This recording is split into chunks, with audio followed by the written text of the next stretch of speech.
Rachel is going to take charge of the screen, I think, and get us started. Is that all right with you, Rachel? Yeah. Right. I'm not very good at this, but now practiced. Okay, can you see that? Yes, we can. Excellent. So, yeah, my name's Rachel. I work for Inclusion London, which is the London-wide Deaf and Disabled People's Organisation. When we say Deaf and Disabled People's Organisation, we mean it's an organisation where a majority of the trustees or like kind of management committee are deaf or disabled people, and a majority of the staff are also deaf and disabled people. This is slightly different to a disability charity, where in a disability charity, the staff and trustees don't necessarily have to be disabled. Yeah, we're London-wide. We do a range of campaigns and projects. So I sit in the campaigns, justice and policy team, and I am a policy and public affairs officer. So this means a lot of my job is kind of monitoring what's going on in Parliament and other kind of like big public bodies like the Greater London Authority, and writing briefings and preparing consultations and having meetings, and generally trying to intervene in Parliament to try and get Inclusion London's campaign aims like on the table and like get them raised, and ultimately try and get pieces of legislation passed or changed in disabled people's favour. So it's really great to see everyone. Nice to see some familiar faces, back from my days of being NUS Disabled Students Officer. Hi Stephanie, Sarah, I saw a few other people. Yeah, so I'll get cracking. Sorry, the presentation's not very exciting. I thought black and white would be a good shout because it means I can read my own presentation. But yeah, so understanding Parliament and how to influence decisions. So I think the first good place to start is like understanding like what the different bits of like Parliament are. So first thing we hear thrown around a lot is like the government, and a lot of people think that government and Parliament are the same thing, but they're not. The government is in Parliament, but it's not the whole of Parliament. So government is formed from a political party with the most MPs in the House of Commons. So at the moment, that's the Conservative Party. From 2010 to 2015, it was a coalition government, which meant it was made up of MPs and Lords from both the Conservative and Lib Dem parties. Prior to 2010, from 1997, it was a Labour government, which meant it was made up of Labour politicians who sat in Parliament. And before that, it was the Tories for a very long time, and before it kind of flicks between Labour and Tories every few years. At the moment, it's the Conservatives. It is led by the Prime Minister, who is currently Boris Johnson, who is the leader of the Conservative Party. So you'll tend to find that the leader of a party is the person that becomes a Prime Minister if they have the most MPs. Each government secretary and minister has a portfolio, so like a role for which they do work. So some of these are health and social care, so Matt Hancock, work and pensions, who is Therese Coffey, and there's lots of other secretaries and ministers in the government. It's kind of their role, and those people are accountable for the work that their department does.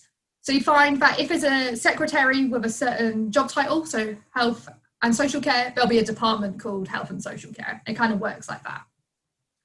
The Prime Minister and the most senior ministers, so usually those called Secretary of State in their job title, form the Cabinet, which is the supreme decision-making body in Parliament. Like there is a democracy to Parliament, which I'll explain in a bit, but when the buck comes down to it, ultimately these people are in charge.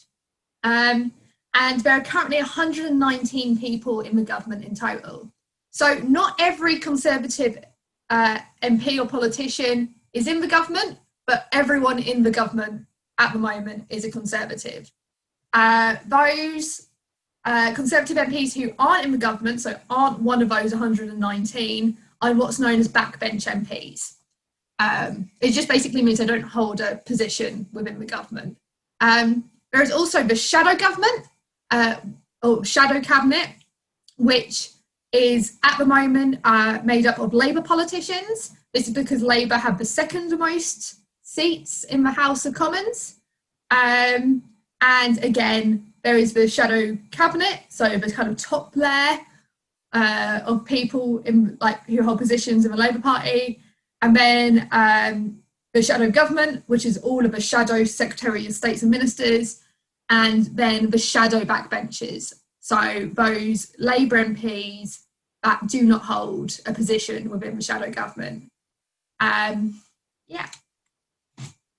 So, okay, how does Parliament make decisions? So now I'm going to talk a bit about what Parliament is. Because it's not straightforward. We've got a really weird and old-fashioned parliamentary system, basically for the sake of tradition more than anything else. So Parliament is made up of 3 different institutions: the House of Lords, the House of Commons, and the monarchy. So first up, the House of Commons is made up of 650 MPs who we elect at a general election. So we have a constituency-based system in this country where you elect an MP to represent your area. And whoever gets elected, whoever gets most votes, goes and sits in Parliament and, at least theoretically, represents the people in that area in the House of Commons. The House of Lords is made up of appointed peers. So these could be hereditary peers, so people that, like dukes and lords and earls, and who inherit their position. Most of those are gone now, but there's still a few left. There are kind of religiously appointed peers from various churches. They have seats in the House of Lords, and then there's what's known as appointed peers, which are appointed by the Prime Minister to sit in the House of Lords. So the House of Lords is not elected; it is entirely appointed. There's no democracy in getting those people to the House of Lords. And finally, the monarchy refers to the Queen, or if we had a king, it would be the King. But this is mostly tradition. It's a bit of a tick box exercise because a king or queen hasn't stopped legislation in over 300 years. They just kind of get involved as kind of part of the tradition of Parliament. So there are 3 different bits of Parliament. Yeah. So Parliament, what it does is where legislation, or we might call them laws, are made. And any member of Parliament can propose a bill, regardless of whether they are in the House of Commons or in the House of Lords. Now, if a member of Parliament proposes a bill, they kind of go into a big list, and then the government basically plans and releases a timetable to discuss different bills, and this is called a legislative session. And generally speaking, a legislative session lasts for 1 year, and then there's 5 within the term of any given government, which at least it should be every 5 years. Recently, we've had an election every 2 years, which is very unusual. Usually they last for about 5 years. And sometimes they don't debate on bills straight away. What they do is they publish them in kind of a draft format for kind of public consultation before introducing the bill for debate. This bill can go through a process of scrutiny where it's considered by a parliamentary committee or committees. And this committee will take evidence from the public or from relevant organisations or people and make recommendations to the government on the bill. So this might be amendments they should be made, or maybe just get rid of it entirely, or things like that. And we'll talk a bit about those kind of committees and how people can get involved in those in a bit. So, okay. So then the bill, once it's been introduced and it's been timetabled and any consultations happened on it, it goes through a series of stages of what's called readings. Readings is basically a fancy word for debate in this context. So the first reading, and these readings can start in either house. So either in the House of Commons or the House of Lords. They kind of try and split it up evenly, just so that no one house is completely overloaded at any time. So the first reading is quite formal. It's literally, it's one of those traditions. It's something that has to be done, but nothing really happens during it. There's no debate. The minister literally just says, "Here is my bill." The The second reading is a debate on the main principles of a bill. So it's not like the nitty gritty of it, and there's no amendments. It's just kind of the broad ideas behind the bill. What do MPs and Lords think about that? You've then got what's known as the committee stage, which is then, this is the nitty gritty bit. It's a line by line consideration of the bill by a public bill committee. So again, we've got one of these committees come up, and for each bill which gets to this stage, it will have its own committee. So for example, recently we had the domestic abuse bill committee, which I helped some organisations like submit evidence to, and various other committees exist, which are specifically there to kind of tear apart a bill piece by piece. And they take written evidence, so like consultations, and they also take oral evidence, so people giving speeches to the committee, and they decide which bits of the bill, so clauses of the bill, should stay in, and if there needs to be any amendments to the bill, so any changes to the bill. You've then got the report stage, which is like back in either the House of Lords or the House of Commons, and that is a discussion on just the amendments. So anything that gets suggested at the committee stage, this is where it gets debated. You've then got the third reading, which is a general debate on the entire bill with the amendments. And then you've got a stage which is known as ping pong. This is not its official name. I can actually find its official name. It's just been called this forever. And basically this means, so it's debated in the House of Commons, it's debated in the House of Lords, but both houses have to agree on the final thing. So basically it goes back and forth until both houses agree on the text of a bill. And it's got to keep doing this until all the amendments are considered and agreed. And then once this happens, the bill is passed and it becomes an act once it has royal assent. So this is the tick boxing thing that the monarchy does. It's called royal assent. And once a bill has been passed, it's given assent by the monarch and it becomes an act, so an act of parliament. This is when it officially becomes a law. Just because something becomes a law does not mean it comes into effect straight away. And it won't usually come into effect or start changing how the country works until at least 2 months later. And this is basically to give like the relevant department time to actually put things in place so that like they can actually do the work that this this law makes them do. Parliament also has another function, which is accountability. So making sure basically looking at the work each government department does, or like each cabinet member and member of government does, and asking questions and trying to make sure they're doing the right thing. It could be argued that our system of accountability in this country isn't very good. If anyone's ever watched like ministers' questions or prime minister's questions, like it's a bit of a show, it's a bit of theatre, there's lots of booing and hissing and which like in any other democratic body in this country, if you did that, you'd be chucked out. But apparently in the House of Commons, it's all right. In the House of Lords, it's all right. But at least theoretically, Parliament is also there to hold the government to account on its actions. So there's different types of accountability in Parliament. So you've got select committees. So select committees tend to be aligned to a department. So there's the Select Committee on Women on Equalities, there's the Select Committee for Health and Social Care. You've then got some which are known as Petitions Committee.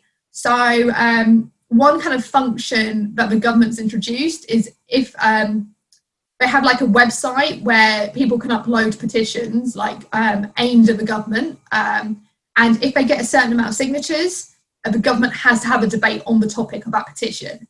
And part of what the Petition Committee does is take the petition and gather more evidence on it and ask for organisations to come and give speeches on it or write a consultation response. And the Select Committee also looks at what that particular department is doing and, really judges whether or not they're doing it very well, basically. So, for example, there is the Women and Equalities Committee had inquiries into how coronavirus was affecting different groups of people. So they had one on disabled people, one on BAME people, and one on women. And they asked for like lots of evidence from organisations that do work around disabled people, women and BAME people. And that was really to kind of judge how the government's response to coronavirus was affecting most groups and whether there's disproportionate impact on different groups. And I mean, there was, spoilers, there was a lot of disproportionate impact on those groups. There's also question times. So as I mentioned, there's Prime Minister's questions, which happens on a Wednesday. And that's where usually the leader of the shadow cabinet or shadow government, so Keir Starmer in this case, will question Boris Johnson on like the actions of his government. This week it wasn't Keir Starmer, it's Angela Rayner, who's the deputy leader of the Labour Party, and she gave this like really amazing speech about basically making the point using, so Keir Starmer was actually at home self-isolating because he couldn't get a test fast enough because someone in his household was showing symptoms of coronavirus. And her whole speech was making this point about how Keir Starmer couldn't come to work. But unlike most of the rest of the population, you know, Keir Starmer could work from home, and like Keir Starmer could have like, you know, slightly change his job description and like delegate tasks, and like, you know, could afford to like sit at home. Whereas, you know, most of the rest of the country will be stuck on statutory sick pay in that instance, or maybe, you know, even lose their job if they're like on 0 hours contract. So like, there's a very like poignant speech by the deputy leader, basically making a point out of his absence. Boris Johnson's response, in my opinion, not great. Like, Angela, so like the whole point, like nothing really happens with this form of accountability because the government have a majority right. And like, so when votes happen, they're almost certainly always going to win. And I'll talk about that in a bit. But like, what this is more for like the media and the general public. It's a show, right? So if you give a really good speech in the shadow government, sort of the Prime Minister, and he can't really respond, it looks really bad and basically can be used further down the line. Question times also, it's not just the Prime Minister. So each Secretary of State will have their own question time. So I was watching, I think it was DWP questions the other day, where Jonathan Reynolds, who's the Labour shadow Department for Work and Pensions Secretary, was questioning Therese Coffey, who's the Conservative Secretary of State for the DWP. And it also kind of works out, so there's the Secretary and then there's like ministers below her who have like more specific remits within that department. Like they kind of question those people as well, and those people can also respond on the like the very particular like areas they work on. So like I think most relevantly in that department is Justin Tomlinson, who is the Minister of State for the Minister for Disabled People, Health and Work. So there was lots of questions to him about benefits and how like disabled people during coronavirus, like the issues with benefits going on and things like that. There is also parliamentary written questions, which is basically a similar thing but in written form, because there's only so many questions you can take face to face in those kind of settings. Like those question times don't happen very often. Like they're kind of on a rolling basis. They do each department at a time. So like they don't come up like every week. But you can put in a parliamentary written question, an MP or a Lord can put in a parliamentary written question at any time, and a minister from the department they address it to has to answer. Doesn't mean they have to answer very well, but they do have to provide an answer. Outside of Parliament, government is also held to account by what's known as statutory bodies. So these are bodies that kind of like legally have to exist. So here I've got down the Office for National Statistics and the Office for Budgetary Responsibility, who both kind of like look into public spending and the effectiveness of public spending as a means to kind of hold the government to account on how they're spending or not spending money. And obviously the ultimate form of accountability is a general election, which is where we get the chance to vote for who we want to be MP and which party, well, we don't vote for which party we think should win, but we vote for an MP, usually on the basis of who their party is. And, ultimately, if the whole country thinks the Conservatives are doing a really terrible job, they could all vote for someone different. and they wouldn't be in government anymore. So like ultimate form of accountability is getting rid of the government. I didn't put it in here, but there's also another form of parliamentary accountability is a vote of no confidence in government. Again, I'll kind of go into this in a bit, but like right now, that wouldn't be particularly effective just because, again, the government has like a massive majority, so they would win every vote. They wouldn't vote themselves out of government, right? So yeah, the current makeup of the House of Commons. So the House of Commons, who gets elected to the House of Commons determines who the government is. So it's actually really important to kind of bear this in mind. And you can find these numbers on Wikipedia. And Amy, if you want to send a presentation out to your mailing list, you can as well. So the Conservatives currently have 364 MPs. Labour have 202. Lib Dems, 11. Greens have 1. Plaid Cymru, which is in Wales, have 4. The Scottish National Party, which, as the name may suggest, run candidates in Scotland, have 48. Alliance, which are kind of like the Lib Dems in the north of Ireland, have 1. Sinn Féin have 7, and I'll explain the asterisks in a second.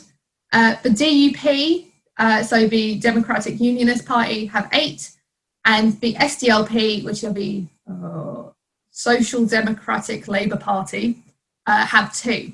The SDLP are the sister party to the Labour Party, but they only run candidates in the north of Ireland.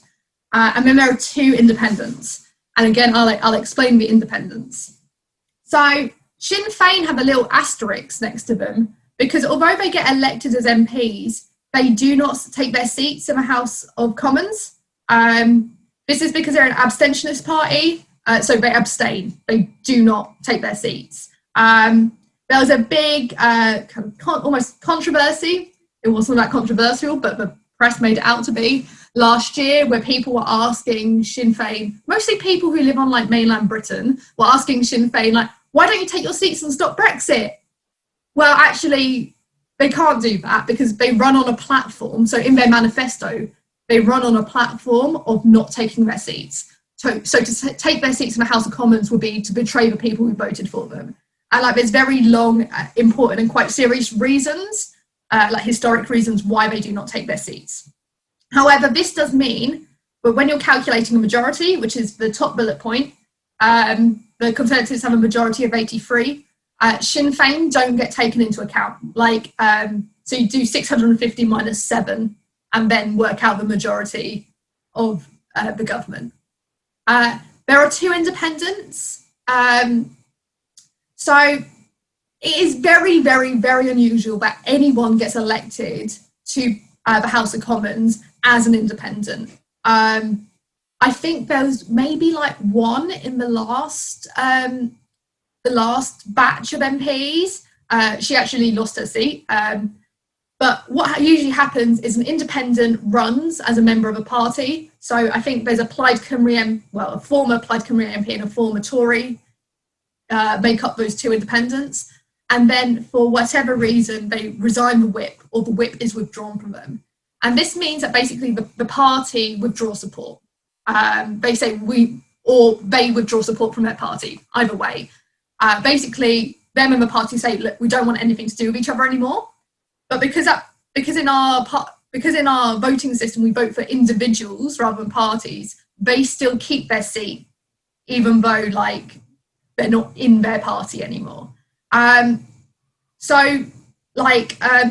is quite serious having the whip withdrawn. If you lose the whip or you resign the whip, it basically means you're not going to get elected again.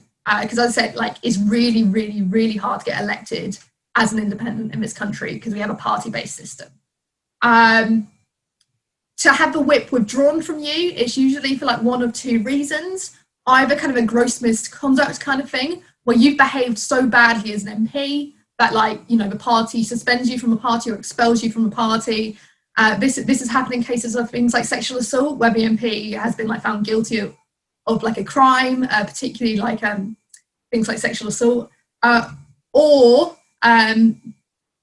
before the last general election, Boris Johnson withdrew the whip from, I think it was 22 of his MPs when they refused to vote in line with his Brexit deal. And so he lost 22 MPs in one go, which is kind of how we managed to have an early election, is because those MPs voted for an early election.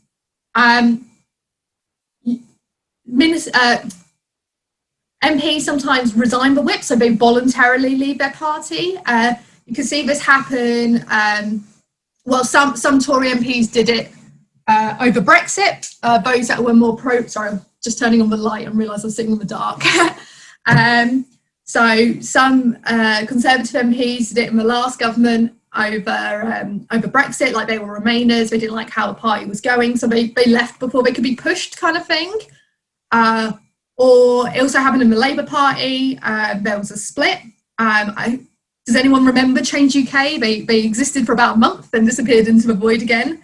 That was made up of a collection of mostly Labour and a couple of Conservative MPs who were like very, very anti-Brexit, didn't like either of what the Labour Party or Conservative Party were doing, so decided to make their own political party. So they resigned the whip of their parties voluntarily.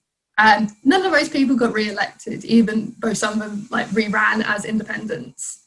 I'm using very neutral language here. I have very strong thoughts on all of this, but I'm here for work, and we have no political opinions at work because we're a charity. So yeah, the kind of like important bit here is that the Conservatives have a majority of 83 seats. What this means in reality is that they're not going to lose any votes anytime soon. This changes our approach, well, this necessarily changes our approach to how we interact with politicians and like how we try and make changes through Parliament. Because unlike the last government where they had a far smaller majority, at one point they had like a majority of 1, I think, and you could kind of rely sometimes on certain Conservative MPs rebelling and not voting in line with the rest of their party. So occasionally you might get things passed. Now they have a majority of 83. So if a Conservative Party does not like something, it is not getting passed. And like the Conservative MPs are far less likely to rebel this time round because of what Boris' government did the last time, basically sacking 22 members of his own party. Like, that was like the ultimate like bluff, right? Well, it wasn't a bluff, he followed through. But like, you know, it very much told all the current MPs, like, you're elected, you're following what we say, or you're gone. So it's very, very unlikely that anything like, in fact, it's not even unlikely. It's not going to happen. But if something is proposed that the Conservatives don't like, it's not going to pass. So this changes to with how we have to interact with Parliament, because you kind of need to like reframe things in a way which a Conservative Party might get behind. For a lot of disability issues, this just means nothing's going to change for the next 4.5 years. The Conservatives over the last 10 years have kind of demonstrated their opinions on things like benefits and social care, although social care, there's some cross-party weird consensus going on, not as much as I think is reported in the press, but like things like benefits and like poverty, all of these young things. The Conservatives have made it very clear over the last 10 years where they stand. That stance is in opposition to a lot of the demands of the disabled people's movement. So like those, it's very much having to like rethink how we do things with Parliament, because we need to kind of reframe things and maybe like be slightly less ambitious in like parliamentary goals or like legislation that we want passed, more like tinkering around the edges than like any big changes, because they've got a majority of 83 and it just will not pass. So on to how to influence decisions. Does anyone recognise this person? It's Mark Rashford. Yes, I just realised everyone's on mute, but yes, audience participation. I can also see like a little flashing light indicating people are commenting, but I can't see those because I'm sharing my screen, but I'm sure someone just posted Marcus Rashford. I did not know who this person was until about 2 months ago. I'm not big into football. I only know he plays for Manchester because he says it on his shirt. But like, I kind of wanted to make the point that like, actually what Marcus Rashford did was incredibly effective. So Marcus Rushford, I think, grew up in like a fairly working class household and relied on free school meals as a child. One of the things that happened at the start of coronavirus, when all the kids were like schools closed, was that initially the Conservative government weren't gonna provide free school meals or vouchers for free school meals for those children who had been previously on free school meals when they're in school. Now, obviously, people don't get more money because they're not in school. In fact, they probably get less money because their parents can't work because, you know, they're having to provide childcare all the time. So if anything, probably even more people needed free school meals than before, but the Conservatives weren't really budging on this. They're like, I'm not going to do free school meals. Marcus Rushford said one tweet, one tweet. And I'm very jealous of this. One tweet, and suddenly, like, because of the press attention it gave, and because it's quite a sympathetic issue, right? Ultimately, it's kids not being able to eat. Even like the most right-wing person probably thinks kids should be able to eat, right? So actually this put so much press attention and pressure on the Conservatives that they had to reverse their decision and actually ensure that children who were entitled to free school meals got their free meal, even if they weren't in school at the time. So yeah, here's my serious list of how to influence decisions. Now, this is not an exhaustive list. I'm sure other people, I'm sure Amy has ideas that maybe aren't on this list. I'm sure other people have ideas that aren't on this list. And I guess before I start on this list, like, the important thing actually, like, if you're doing a campaign, it's actually really important that it's not just you as one person. Having a group of you, even if it's a small group, is actually like very important. All of these things like are far more effective if they're done kind of collectively, if there's a group of you. So the first thing on my list is on how to influence decisions is submitting evidence to consultations and inquiries. Now, as I was saying before, there's lots of different types of committees in Parliament. So there's like select committees and there's public bill committees. And at various times, they will ask for evidence or like run an inquiry into something. So like try and hold the government to account. And how they do that is by relying on evidence submitted by external organisations who are like have far more of like a kind of foot in those communities and are like more likely to come across research or be able to research more effectively than, you know, a single MP. There is also what's known as all-party parliamentary groups, so APPGs, which are kind of groups around a certain issue. So some of them are about countries, so there's like the APPG on like Switzerland, for example, and like pretty much every country has its own APPG. So they're interested in that country and like the kind of workings of those countries. There's also subject-specific APPGs. So there's APPG on social care, there's the APPG on disability, there's an APPG on anything you can think of. Literally everything. One of the funniest things you can do about our democratic system is to look at the list of all-party parliamentary groups. There is one for cats. There is one for Morris dancing. There is one for scaffolding. There is every kind of issue, and you kind of have to think of them a bit like, you know, the student union. Yes, that's the example I use. You know, in the student union, there's like a chocolate club and netball and debating. It's kind of like that. And similar to a student union society, like they have a yearly AGM where any MP or member, like any member of parliament, so a Lord as well, can run for election to the kind of committee of the APPG. So these aren't party specific. There isn't like a special Labour APPG. Every APPG, any MP or Lord can run in the kind of election of it. So like, for example, APPG on disability, the chair of it is an SNP politician. Some of the vice chairs are Labour politicians. There's a Lib Dem in there. There's a couple of Conservatives. So like all of these APPGs are like quite broad. They sometimes run inquiries and consultations. So at the moment, the APPG on coronavirus has a like consultation going, which I'm currently writing the submission for Inclusion London, and it will be finished soon. It's very long.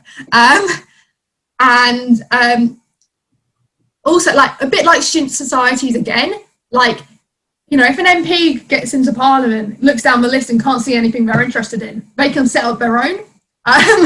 Like, they just need to hold an AGM, so a general members meeting, and like basically announce it and hold an election for a committee, and then they can get going. So the APPG on coronavirus and was it APPG for excluded people? It's about shielding. I can't remember the exact name of it. Like, they've literally been set up in like the last 3 months because some MPs got together and thought that'd be a good thing to have. And it's definitely worth saying that committees and APPGs are always looking for people to talk, yes, to give evidence. They desperately want it because people don't really know about all-party parliamentary groups or select committees. The main people that end up giving evidence to them are really big charities, yeah, or big companies that have an invested interest in an issue. And you can just email them. All the details are on the website, on the Parliament website, and I'm going to put, because I'm like a massive politics nerd, like you all need to know this now. And you can genuinely email them. You don't need to have a qualification. You don't need to even be that political. You can email them. You don't have to email them something that's really long. If there's an issue that you care about, you can send them an email. And especially when a select committee is looking at a particular issue, they will produce a report. And if you give them permission, they will include what you say in the report. And even if you're just writing about your own experience, they can use that as a case study to kind of illustrate their point. So and they're desperate, aren't they, Rachel? They're desperate for those kind of case studies. Oh, absolutely. Especially like select committees when they hold APPGs. So what usually happens with APPGs is it like an external organisation sponsors the APPG. So they might give it some money, or they might provide what's known as like secretariat, so like the kind of admin for it. And APPGs tend to run kind of like regular events. So like every 2 months, they might run an event on like a different theme, but like links to their topic. So the APPG on disability a couple of months ago ran a session on like access to education. So I think it was specifically higher education for like disabled students. And if you know it's coming up, email they'll have an email address. It's usually, so that's Disability Rights UK, or it might be an MP staff member who kind of like does a bit of work for it. Like, there will be an email address, and you can just say like, I would like to speak at this. I want to come. You can go. Like, technically, all party parliamentary groups are like public events, technically, and as are select committee hearings. Now, in normal circumstances, you can just turn up to Parliament and go and sit in them. You obviously can't do that at the moment, but you can watch them all online. Yeah, so with APPGs, they don't tend to be on Parliament TV, but what you can do is just email the email address and ask to be added to their mailing list, and they will send out a Zoom link. And yeah, like even if you don't want to speak, these things can be really interesting just to go to and watch what's happening. Because like I've done it a bunch of times. I've done it a bunch of times where I'm on mailing lists for all party parliamentary groups, and you get permission. You get added to the mailing list, you say you RSVP, you say, I'm coming to this, I'm a disabled person, these are my access needs. And again, normally, the team in Parliament are actually really good about disability stuff. They get a lot of training, and like, they'll help you through the security. I tripped up Michael Gove because I was being escorted around the back of Parliament by a member of staff to a committee room, and he tried to jump over my cane and he tripped up. And you can go to them and sit and listen. And now, yes, it is virtual. A lot of them are doing virtual events, but they kind of keep it a bit under wraps.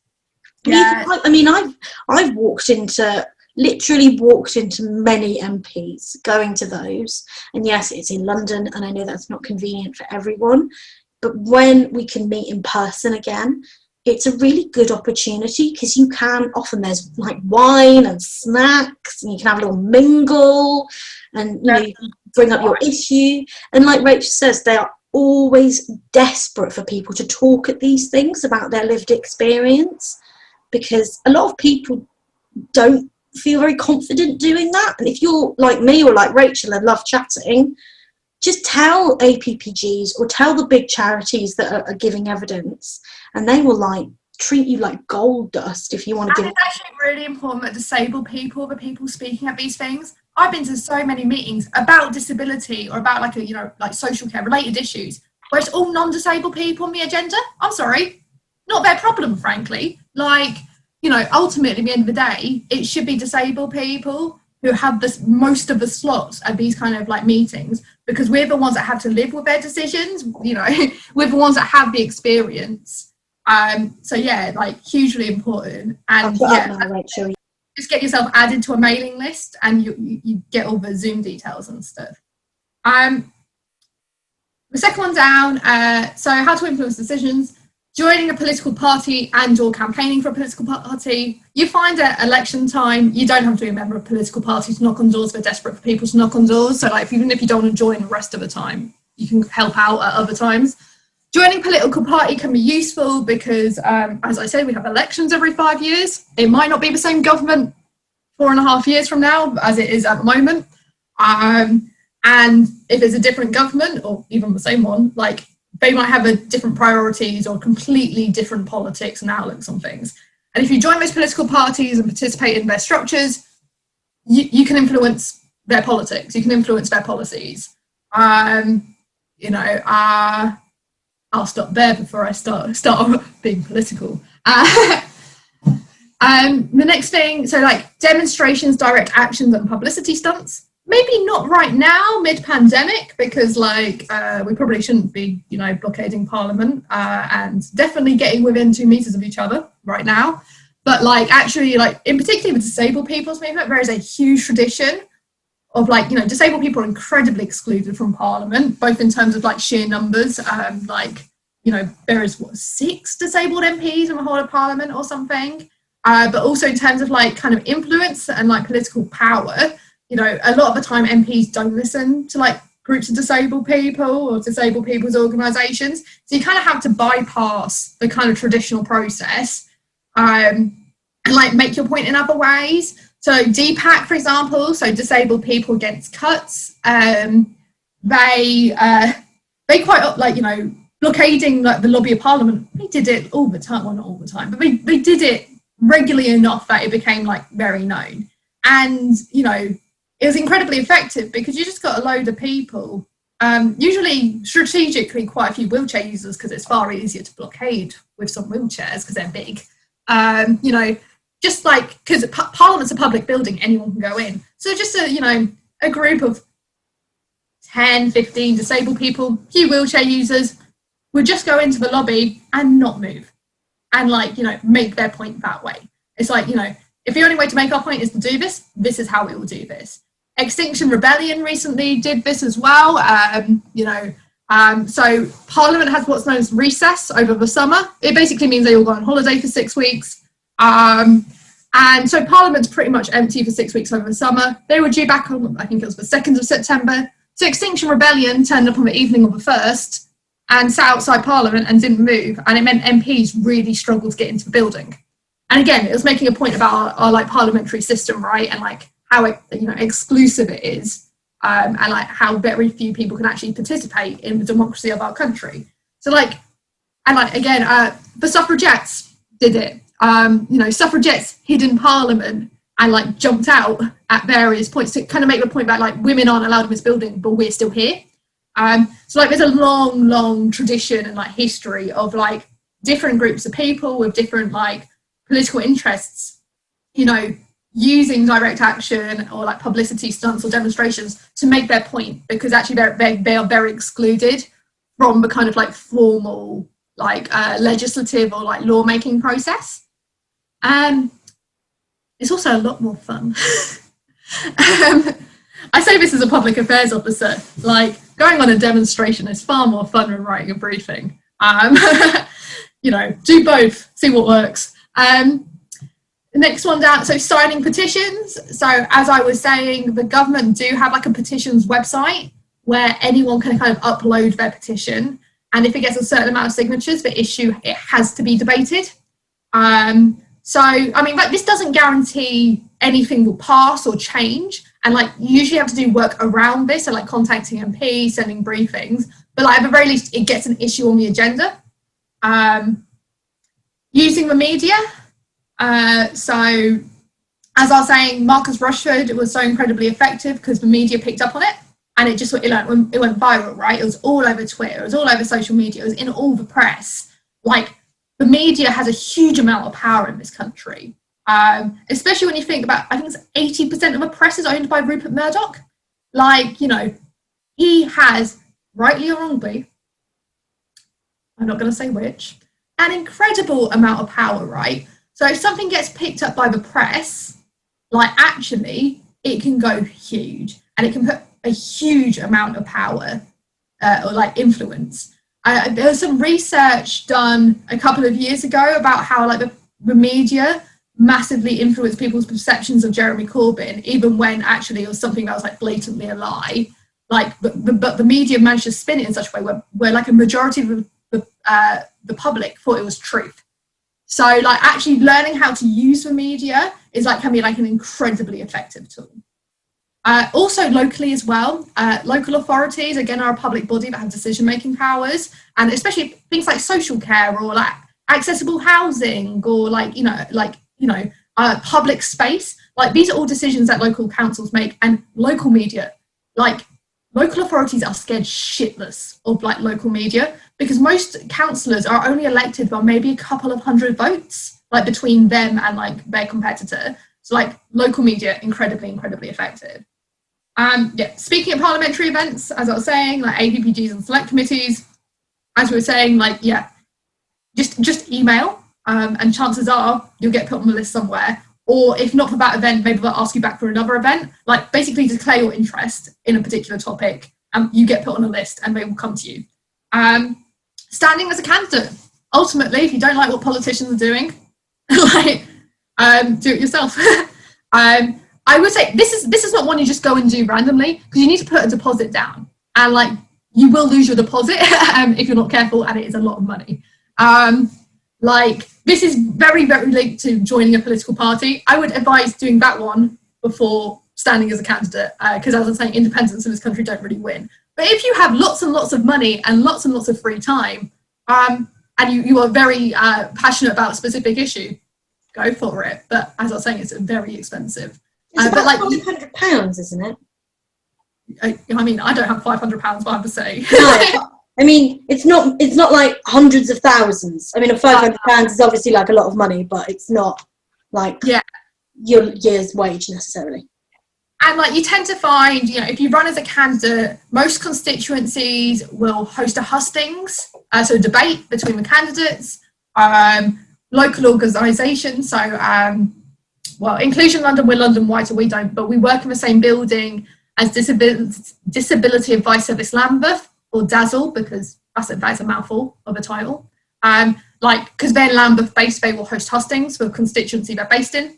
And you know, they might not invite every candidate, but they got to justify why they invite the candidates they do.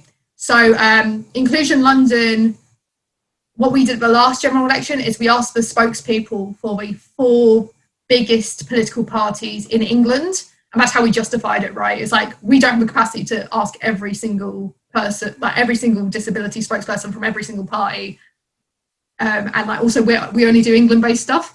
So like, some constituencies will invite every candidate. So I know in Uxbridge, which I really enjoyed, you know, Boris Johnson got invited, Ali Milani, who was the Labour candidate, got invited, and they invited everyone, including like Lord Binman, or like whatever, like, you know, the kind of gag candidates, the joke candidates. They invited them as well. So actually, even if you're not running with a particular party and running on like a kind of single issue, depending on the constituency, you might get invited to things like debates, which is like another place to get your point put across.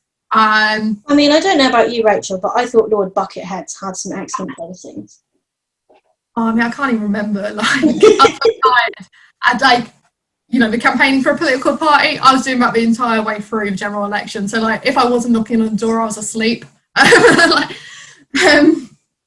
And then lobbying MPs.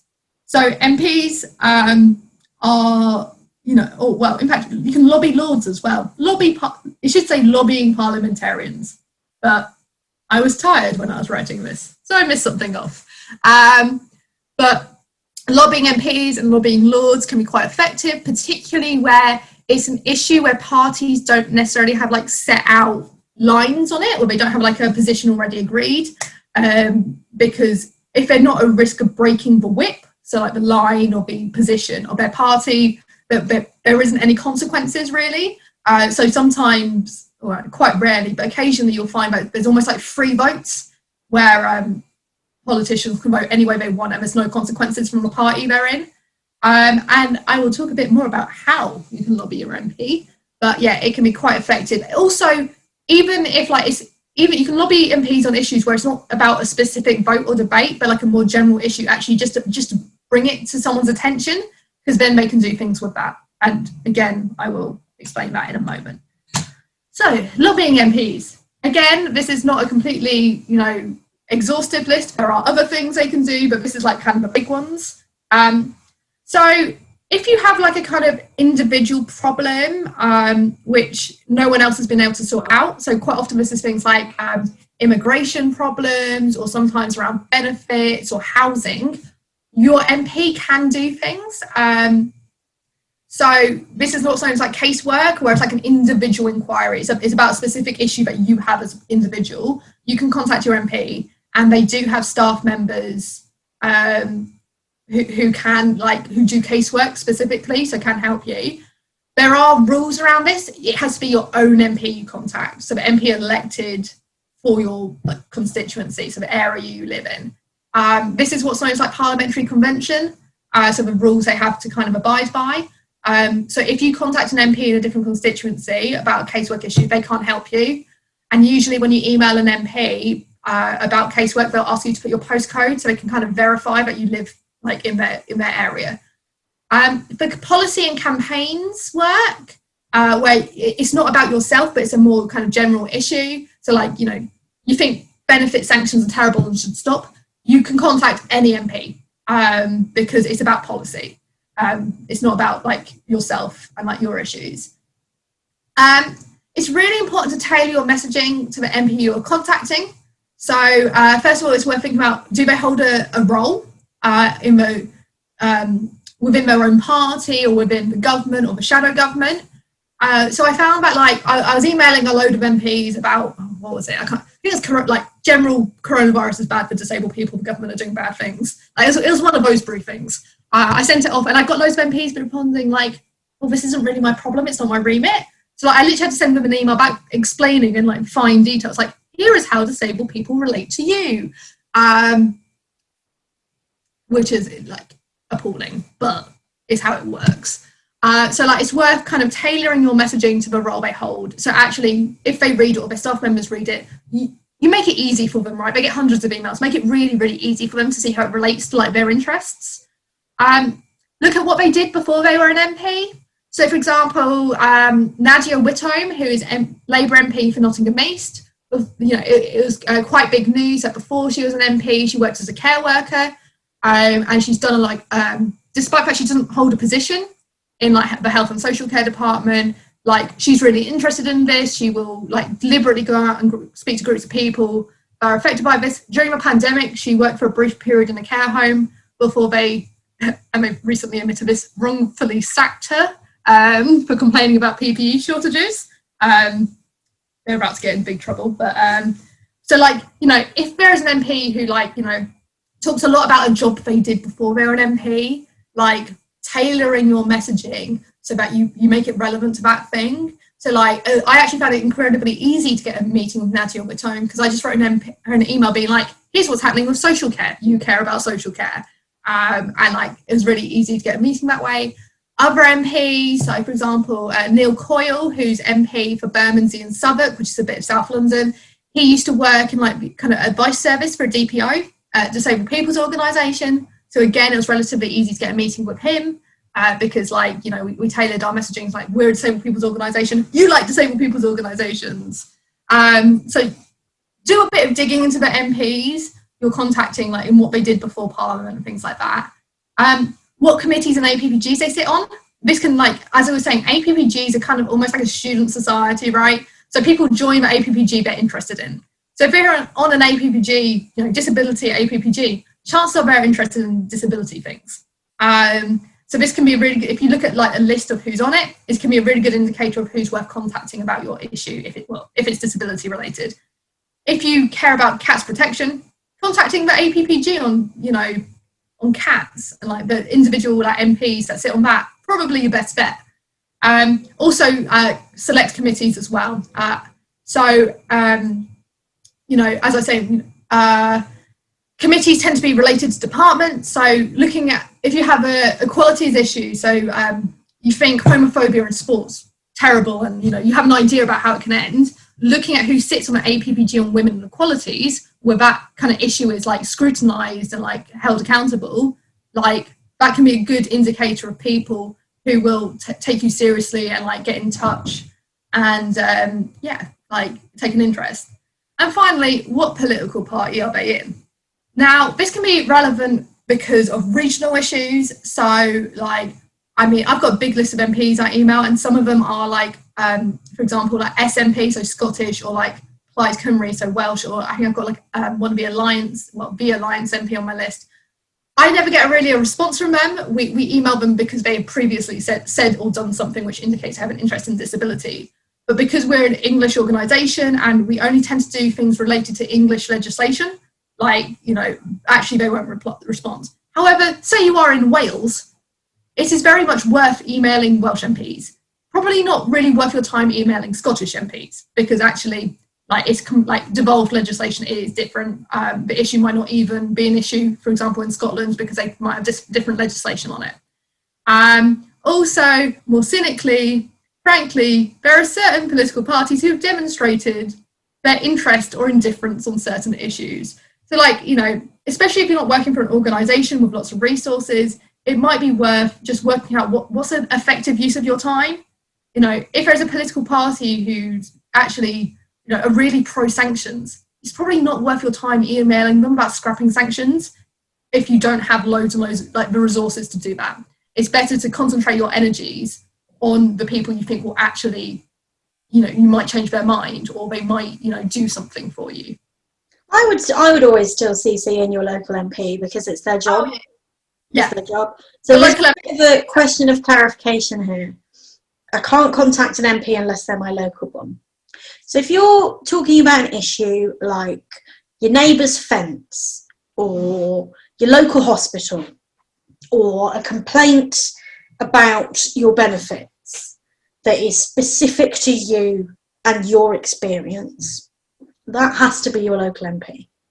Because if it's a local issue and it's an issue about you and something that they could fix for you, like I've got a noisy neighbour, or the pavements are really bad in my local area, or I don't think you're doing enough about crime, things like that, that has to be your local MP because it's their job to fix those things. If you feel really strongly about a wider issue that may affect you but might also affect other people, so for example, guide dogs being refused access to restaurants, and you're a guide dog owner and you've been refused access to a restaurant in your local area, but it's affected other people as an issue, then you can email any MP. Yeah. Now sometimes they're sneaky and they will rely on the fact that they know that you can only contact your local MP about specific issues. But if it is a wider national or even outside of your constituency issue, then you can email any MP. Yeah, and this is where framing is important, right? Because they will try and dob you off. So say take the guide dogs and restaurants issue. It might also almost be worth not mentioning that you've had that experience if you want them to pick it up as a broader issue, but being I'm part of this activist group. One of the common experiences across the country of this activist group is that, they get refused entry to restaurants if they got their guide dog. because actually if you start mentioning yourself, that's the point they can turn around and be like, oh no, this is a constituency problem, like email your local MP. So like it's about being clever with how you write your message, basically.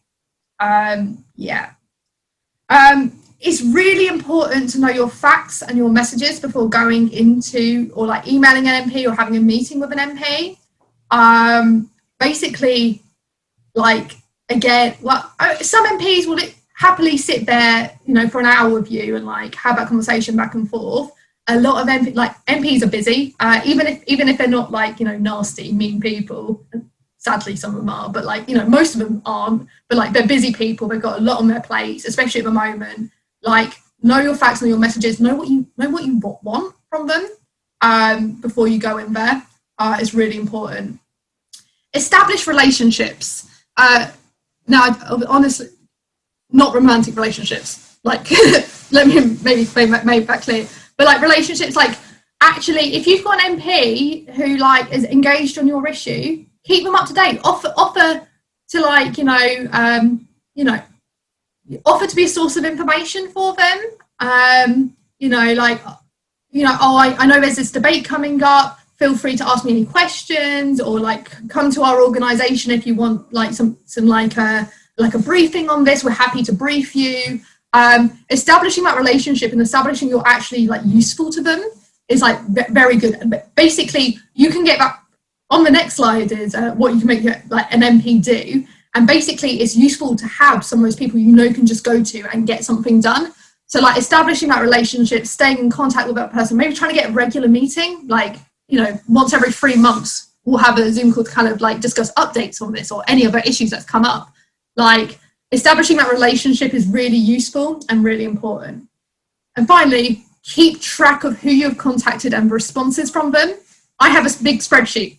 I love spreadsheets. I've literally got a list of all the MPs, their political parties, what they've done for me, when I've contacted them, like follow-ups, all of this, like what we've sent them. And this is like really, really important because especially if it's just your local MP, you can probably just keep track of that in your head. But, you know, if you're contacting multiple MPs and like maybe contact them about different things or different elements of like the same thing, and they've agreed to do different things for you, it's really important to keep track of that. So yeah, get a spreadsheet, keep it all in a spreadsheet. So what MPs can do, again, this is not there are probably other things they can do, but this is like the big things. So they can do what's known as early day motions. Now, early day motions don't change the law, but they're a debate about an issue where an MP can be like, this is what I think about this kind of thing. So it's about getting an issue on the agenda, right? It's about making an issue known and raising awareness of something. So they're called early day motions, and any MP can put those in. Then you've got private and public members' bills. These are about changing legislation. So if these ultimately pass, they become acts, they could become laws, and they will change how the country works. The difference, so a private member's bill is when a backbench MP or a backbench lord puts in a bill. A public member's bill is when the government, a public member's bill is when the government puts in a bill. A private member's bill is when anyone else puts in a bill. So this could be shadow government, this could be like backbenchers of any party. The difference, so public members' bills are almost certainly going to pass in our current government. This is because the government has such a big majority. So actually, if you get the government to agree to put in a bill for you, that is going to pass. It might be slightly amended, but it is going to pass. A private member's bill very much depends on who is putting in the private member's bill and what it is on.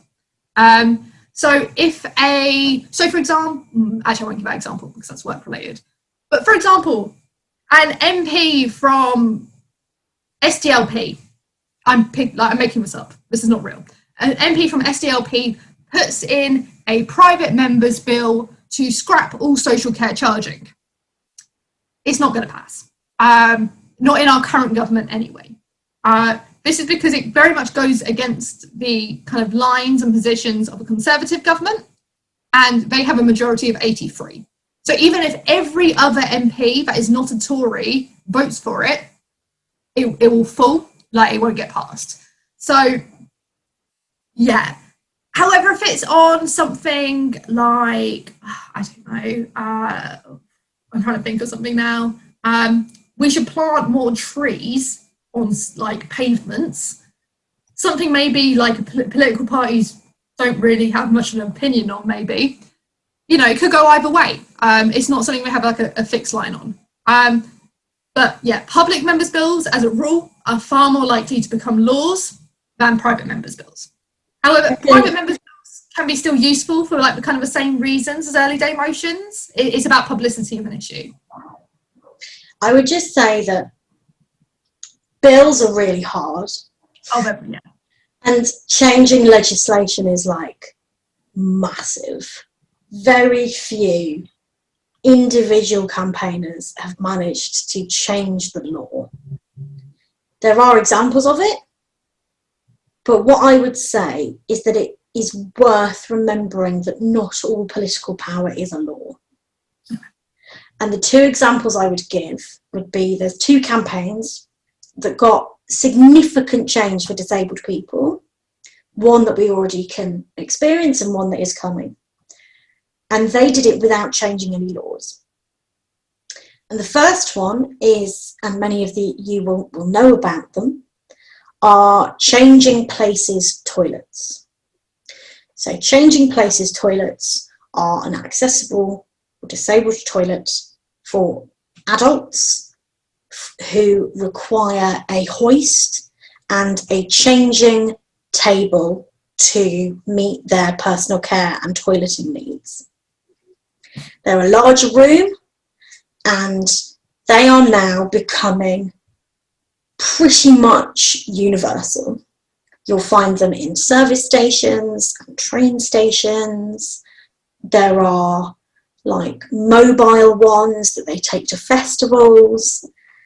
And this was a particular campaign by a group of adults and parents of individuals who are teenagers who are saying, I'm sick of changing my loved one on the floor of a toilet.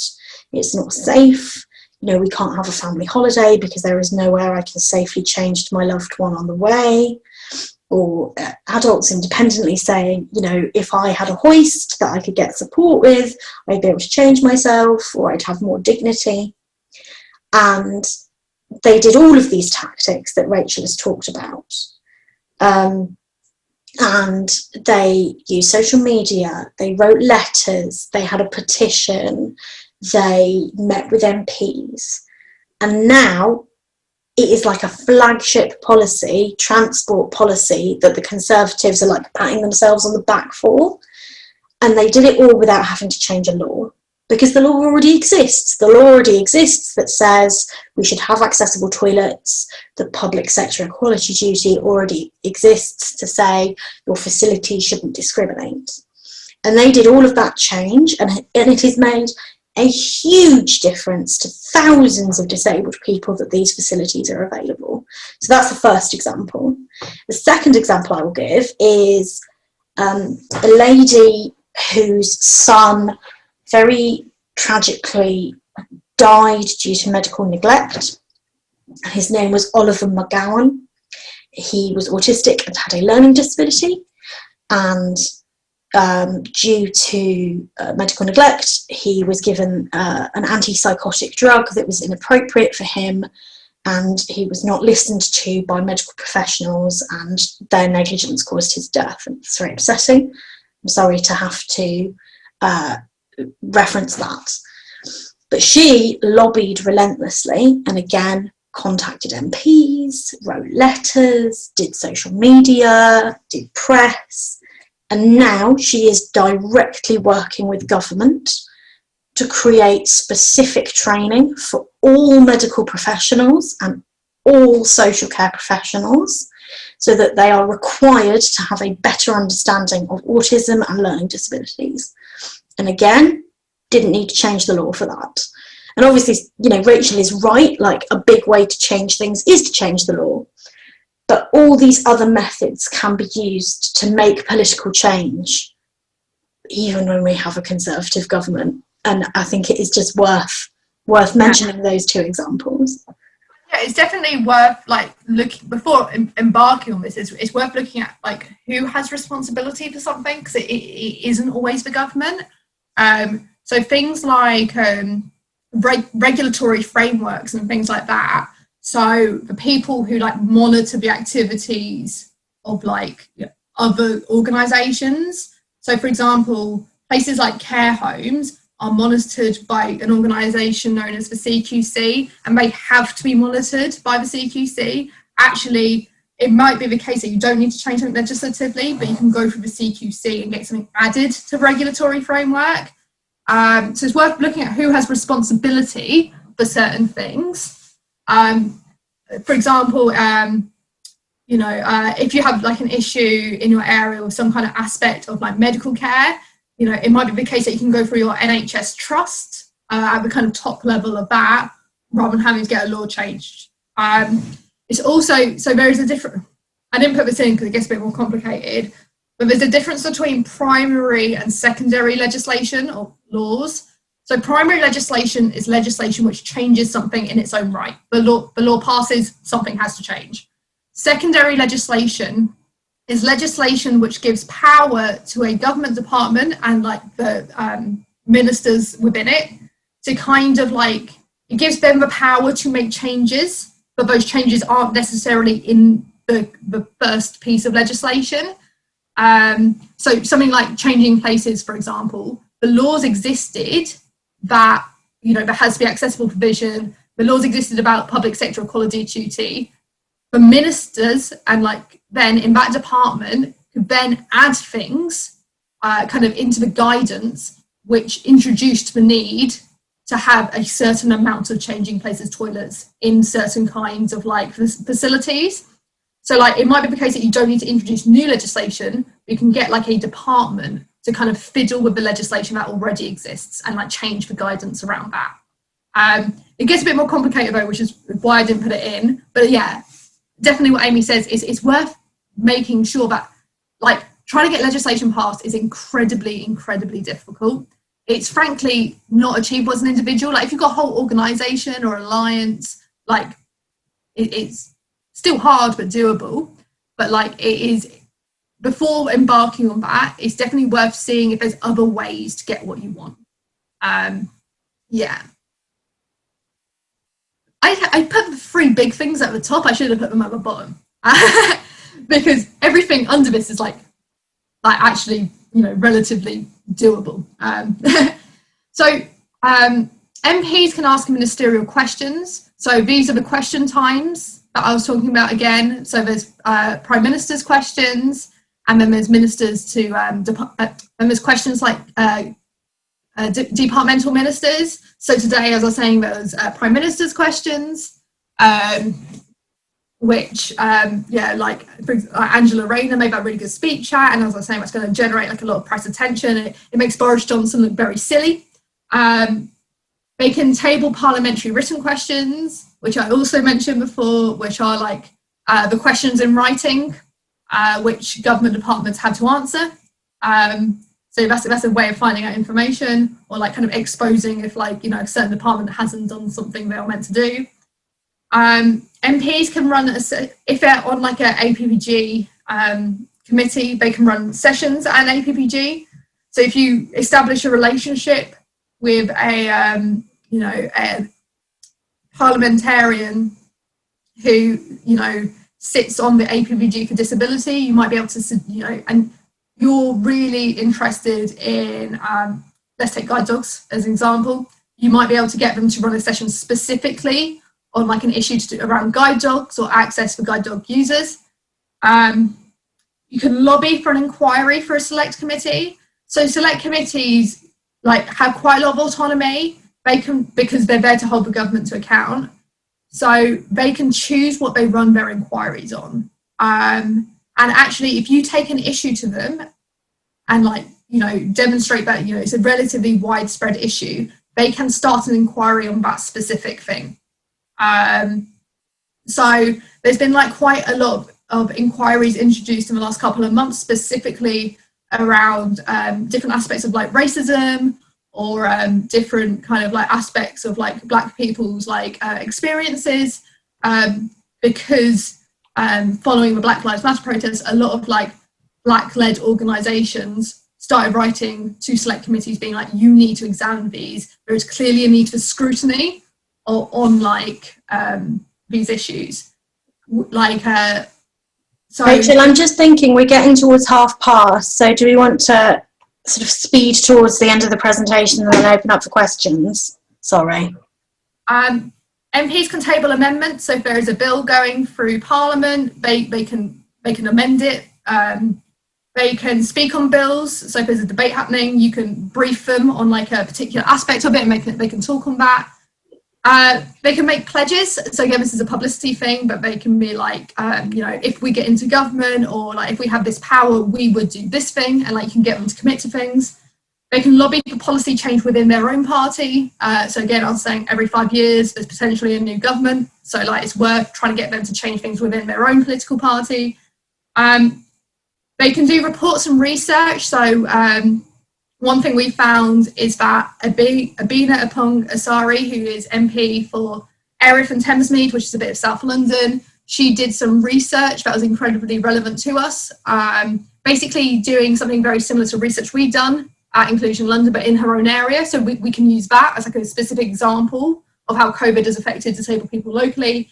And they can also show solidarity with your cause. So speaking at a rally or tweeting support. You've got to remember, like, MPs in particular have huge social media followings. So actually if they retweet something or like do something like that, it raises awareness of your issue to a whole probably group of people that didn't know about it before. Yes, and that is the end of it. Sorry, that last bit was very fast. That took longer than I thought it was going to. Oh, hang on. Okay. Do you want to, stop sharing your screen? I think I'm just going to add like my final kind of top tips, and then we'll open up for questions. I feel, like I said, I'm a bit of a politics nerd. I think a really good way to start getting involved in more political campaigning, if you're feeling a bit nervous, because I know that was like a lot of information, is sign up to the mailing lists for charities and disabled people's organisations, because they often have a campaigns mailing list where they will tell you what they are working on. And they might have a petition or a letter or an issue that you also care about. And that's a really good way to start. They often have template letters you can send to an MP. And I think it can feel very overwhelming. And yeah, if you have an MP that won't respond to your emails, or if they don't align with your politics, it can feel very kind of personally defeating. But if you join a big action like that, where 2,000, 4,000, 30,000 people send a letter or an email, you're part of a wider movement. Often those campaign networks and those mailing lists will also share opportunities about how you can get involved. Trust me, they always want to hear your stories. They always want to hear your experiences. If you're, again, a chatty person, or even someone that likes writing things down, disabled people's organisations, charities, campaigning groups, they always want people who are willing to share their experiences, because it gives their evidence on an issue more weight. So that's kind of my first top tip. I think my second top tip is just be really cheeky. Be really cheeky. Send emails, do phone calls, join groups, join Facebook groups, follow people on Twitter, message people on Twitter. Just keep being cheeky. Do your research. Where is there an email address? Where are their contact details? Can you send them a physical letter if that's accessible to you? Just keep pushing, because eventually you will get noticed and somebody will listen. Again, it can feel like MPs and Lords and politics feels very far away and very negative and very removed, again, if it's not your political ideology that's in power. But a lot of people do join politics because they want to make change happen. And there's over 620 of them in the Commons alone. And there are lots of them that you've never heard of because they're not on the news and they don't do social media very well, but they exist and they care about issues. And like Rachel said, it's just doing that little bit of research, you know, who is a member of an APPG, who is on a select committee, just kind of do your research. And I think finally, and this is kind of my most kind of difficult and controversial bit of advice, be aware that you have to play the game a bit, because I'm sure there are many people here who hate Boris Johnson or loathe Keir Starmer, and the idea of writing to a Labour politician or a Conservative minister makes your blood boil. But actually, if you want to make change happen, sometimes you do have to play the game. And I've had to stand in rooms and have conversations with Conservatives or people from the DUP or whatever that I'm personally massively feel uncomfortable with. But actually, those are the people whose minds I need to change the most. And if I F and Jeff at them and tell them that they're a murderer and all of that, they're going to stop listening to me. And yeah, we need to be really strong sometimes as an activist movement. We need to be really strong sometimes. But I've been in situations where someone has really kicked off and been really rude or really aggressive, often in like a, you know, quite a formal setting. And I just think, well, you're never going to get invited to this again. Whereas actually, if you're a bit sneakier and if you needle away, you know, you don't have to compromise. You don't have to compromise on your morality or your principles. And if someone's a dick, you can call them out. But it is sometimes about playing the long game and thinking, right, yes, I am going to have to try and befriend this MP who politically I mostly disagree with. But if I can make them listen to me, change might happen. Because if all I do is scream at them, they're not going to listen to me. And it's hard, and sometimes you really have to grit your teeth. And you especially have to grit your teeth when they always want to take a photo with you. Because if you have a visible disability, they're going to want to take a photo with you. And it's really awkward and weird, but you kind of have to put up with it sometimes. Obviously, you can say no if you don't want to. But yeah, you know, you attract more bees with honey than vinegar. And I'm not saying to compromise on your principles or to betray what you believe in, but you do sometimes have to play the game to get change. And it can be uncomfortable and it can be difficult, but just remember that person might be the step to the person you really want to talk to, or the mind that you really want to change. And actually, it's about just persistence, finding your issue, finding an organisation you might be able to work with, being a bit cheeky and playing the game. And that's kind of like what I've done. And I've had 2 mentions in the Houses of Parliament, and I'm super proud about it. Yeah, it's also worth adding that like most disabled people's organisations are membership organisations, Yes, and are absolutely usually free to join. But actually, if there's one, either like your local one or like one on a specific issue, so there's national DPOs on like they do stuff on like transport and education, for example, it's worth joining them. And like actually they love eager people, and you know, actually they have AGMs, they have like they are democratic organisations, so you know you can help set their priorities if there is something in particular you want to do, and yeah. And if nothing else, even if they say we, as an organisation, we don't have the capacity to do this, like we're, you know, usually like overloaded with work, but like they might be able to send something around a mailing list for you, so you can find some other people who are interested in whatever it is. Yeah. I'm just popping the link to Inclusion London's newsletter in the chat to sign up. And that's the thing, like there's so many things you can join, just like pop your name in a mailing list, sign a letter. Like I'm just going to spam the chat with it because there's so many opportunities out there and it takes a bit of digging. Use your spreadsheets, keep track of things, and just, you know, we're disabled people, we're used to plugging away at this stuff, and as an individual it can feel really overwhelming and really defeating. And I feel, I'm lucky. I've had some good opportunities, but my MP writes back to me all the time. You just have to try it. And if they don't, find someone that will talk to you. Keep being cheeky. Keep sending out that information. Just push. And then when you develop one relationship, be cheeky. Say, I've really enjoyed connecting with you. Do you have a colleague? Or could you link me to some of your work on this? Just be really cheeky. And we will make change happen by working together. Everything in the staying in. Definitely worth identifying. Oh, sorry. It's definitely worth identifying other organisations that have existing relationships. So actually, if you're a member, for example, of a trade union, they'll probably have a list of Labour MPs they've got the personal phone numbers for.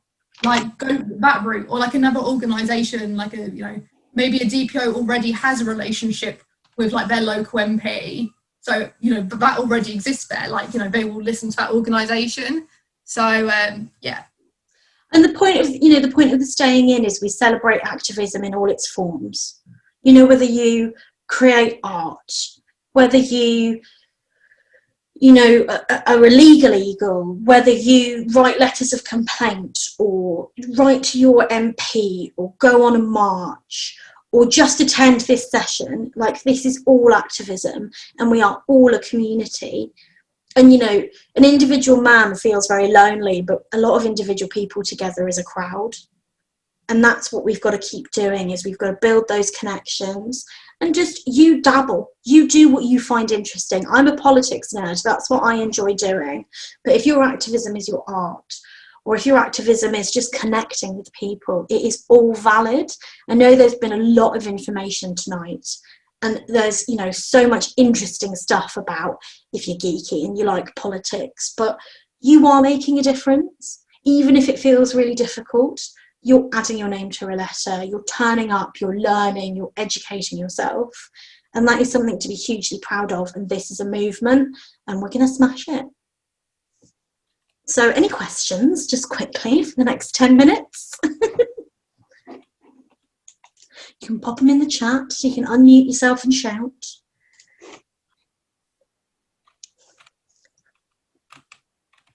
There's all kinds of geekery. I did pop one in the chat, but I said, are there any organisations that can help tackle issues for you? Because my issue is the lack of energy to chase everything. If I could just report it to someone and they did the work, that would be easier. Yeah, just sign up to those mailing lists. If you've got the energy to write the email being here is my case study, you do you, just send it to as many different organisations as are interested, because they are working behind the scenes all the time. Rachel is in meetings, she's sending consultation submissions. It's gold, that's what people want. And as a campaigner, even doing something like writing and signing a petition online, which can take a very short amount of time, that boosts numbers and stuff. So I would look at disabled people's organisations and look at charities. Disabled people's organisations will have advice and advocacy services who work for you, so you don't have to be the one running around trying to sort it out. Yeah, surveys as well. Someone's brought up surveys in the chat, doing a survey, contributing evidence that way. And yeah, Rachel's right. DR UK has loads of advocacy stuff and links to other organisations that do advocacy. So yeah, you can raise an issue with them and they'll go and fight it for you. That is absolutely a way to do it. Thank you. Post a link in the chat to Parliament TV, the Geeks TV channel. And this is where you can watch those committee sessions and stuff. And they're all recorded, so you can watch them back as well. Their access is very poor, I will say that. Yeah, they're very selective about what they have, things like BSL for. I think it's pretty much Prime Minister's questions, and that's about it. But I think they are all captions. Yes, but it's auto caps, so it's shite. I'm going to put the helplines, DR UK helplines in the chat. Any other questions? Yeah, sorry, it's Ben speaking. Hey, Ben. Hi. If an act's quite established, or the Equality Act, for example, but there's no real tangible standards to implement access on the ground. How does that come under the secondary legislation that you were talking about, where it becomes part of the secondary part of it? Kind of. So, like, the issue with the Equality Act is that it's quite good on paper, but it's completely unenforceable. So the issue isn't the primary secondary thing. It's like, actually, how is this like enforced on the ground? Because the Equality Act, it can pretty much only be enforced in the courts, which is not really an option for most people, let alone like disabled people. I think, like, ultimately, probably quite far down the road, it's about amending the legislation so that actually, like, people don't need to go to court in order to like get very basic access provisions sorted out. How it does kind of tie into primary and secondary is that, so there are bits of the Equality Act which aren't actually in use, particularly around like socio-economic discrimination, so like discrimination against working class people, and kind of what, I can't remember wording, kind of like intersectional discrimination. So, for example, as a disabled woman, say I was discriminated on both counts, I had to pick one or the other. And that's the part of it which is secondary legislation, because the Secretary for Women and Equalities has the power to turn those bits on and off. Yeah. But yeah, in terms of like the enforcement part, that is a problem with the legislation itself, which would ultimately need to be changed. So as a recommendation, Ben, as a follow-up, and for other people that are new to the staying in, a really good session to catch up on that works well in it together with this session is we had a disability advocacy session where Natalia and the Reasonable Access team talked a lot about the kind of legal challenges and the way that you can fight for your rights to be enforced. I've put that link in the chat. Based on the limitations of us as a community group, I'm afraid it only has auto captions and it doesn't have interpreters, but you can listen and watch and use auto captions if that's accessible to you. I put that link in the chat. It's in our catch-up section. There's also a link to the website where there are a lot of resources and blogs about things like how you would use the Equality Act to challenge local enforcement. And Natalia is very friendly on Twitter and will answer questions if she has them. Any other questions? You can pop them in the chat. You can shout. You can have another gin and tonic. I know there was a lot of information there. A reminder, it was recorded. We'll make the recording available when the lovely Ian has time, and we will share the presentation with that recording, and we will put on the recording page lots of links. But I will say that Parliament is pretty good at explaining itself. Like, if you go on the Parliament website, it explains how a lot of these things work. And to be honest, the political system relies on us not understanding it. And that's where knowledge is power. That's what I would say. Like, and if there's a certain bit of Parliament you don't get, like if you Google like what is government UK, like chances are someone's made like a presentation or like a kind of almost like little document or something, and it's publicly available. That's like where I got some of this information from. Because I know it, but I know it in like incredibly like complex terms, and I was just like, how do I explain this to people that don't know this? So there was some serious Googling, but it was actually relatively easy to find that kind of information in like quite an accessible way. I would say that, you know, if you're going to have some takeaways from this, if you're going to take away actions, the actions I would give to you for your homework, find an organisation that you care about, sign up to their campaigner mailing list, because they will feed you information about those issues. Find out who your MP is and keep a record of their email address. And have a good look around the Parliament website, because there is a lot of information on there about how it works. And you will find, have a look at select committees, have a look at APPGs, because those are going to be your way into the more kind of complicated stuff. Every select committee has a clerk that you can email and ask questions. And just remember, this is our public body. They are here to serve us. We elect them. They are accountable to us, even if they pretend that they aren't. Yeah, any other questions, thoughts?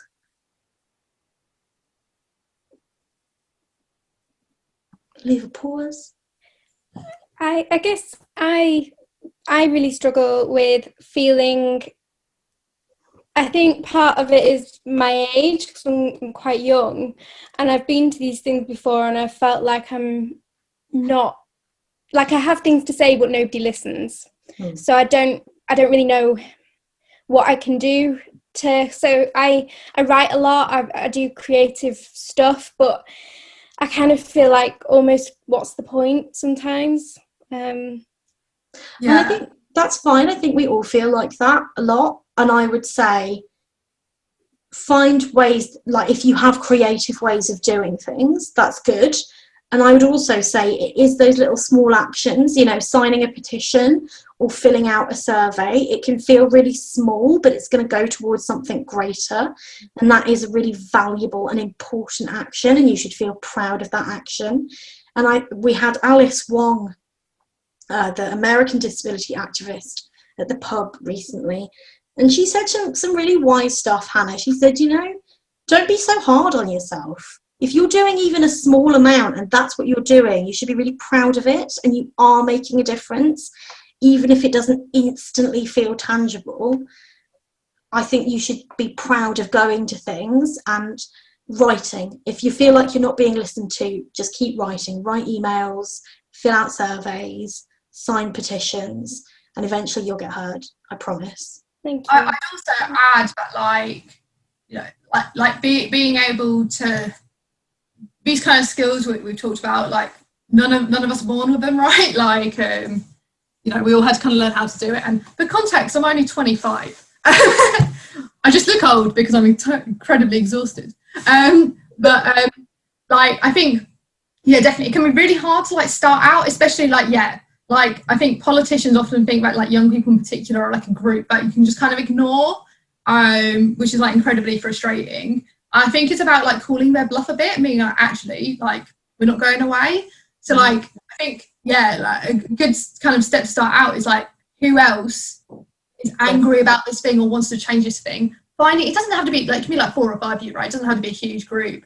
And then like, and going from there, because like, if nothing else, chances are you're all good at different things, and like you can learn from each other, and like split up tasks that way.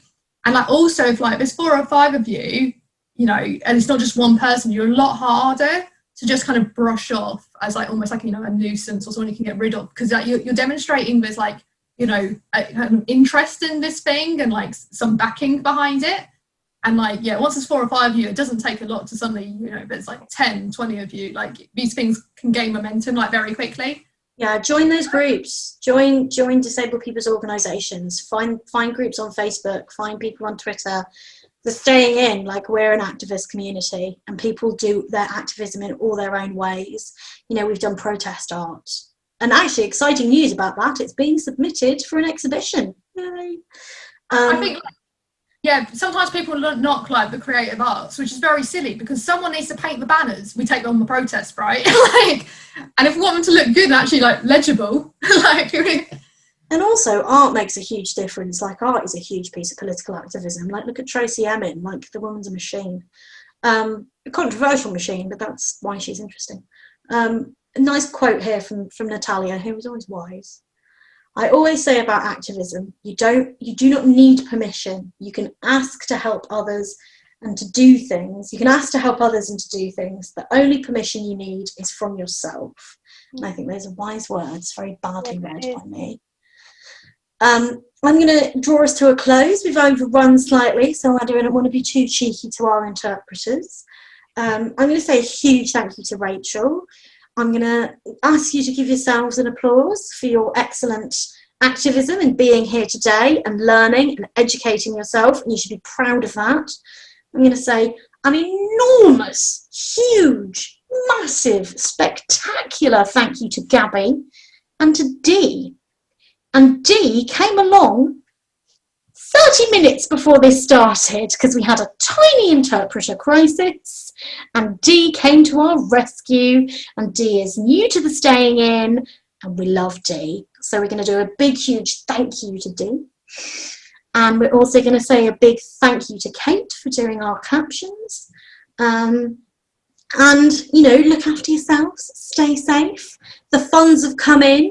I'm going to be putting more details about the events on our website soon.